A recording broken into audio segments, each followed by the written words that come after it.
Hey, if you're a slicer, then keep watching, because right after this, I'm going to give you a tip that may just be an instant cure. Stay tuned.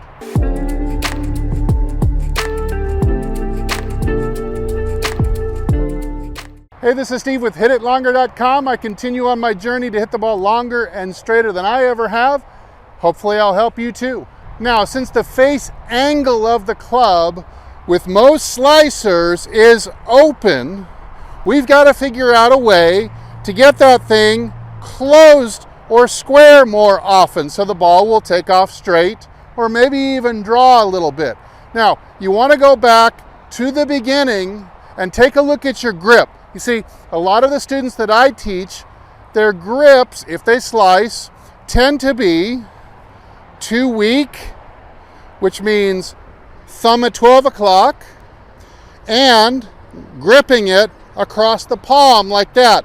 This gives you the bias to have an open face and then of course slice the ball off to the right. Don't worry about path. Path is only about 15 or 20% of the equation with your driver, especially 25% with your other irons. So 75, even 80% is face angle. Now let's take a look at a slightly different grip. It's going to help you square the face more often. That is, we're going to take the club and we're going to lay it across the base of the fingers instead of into the palm. And we're going to wrap the hand over the top, and we're going to get that thumb more at a diagonal, about 1 or even 1:30. So if this is 12 o'clock, 1 o'clock, 2 o'clock, 3 o'clock, this would be a very strong grip, which would be closed face or hook bias. You see, you have a lot of potential in snapping that club closed from here. So you can use that as ammunition if you continue to slice. Simply continue to roll the left hand further and further over. Now check this out. I can actually see the logo on the glove. It feels like my palm is facing down to the ground. My right hand will go on to match, and it's going to feel like it's scooping up a pail of water by the handle and feels like my palm is up to the sky. So something like that. We're looking to get the V's or the lines, the creases between the thumb and the forefinger to point at least to the right shoulder if you're a slicer.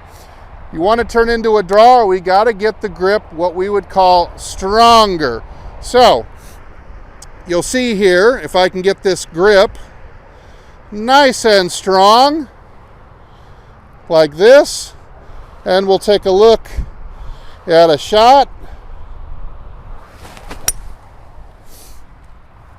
And I had no problem causing that ball to hook to the left. So what you want to do is figure out, by turning and turning and turning some more, what makes you finally hook the ball too much, and then you can kind of start to go back a little bit. So what you're going to find is the neutral bias grip is base of the fingers, thumb at about 1 o'clock,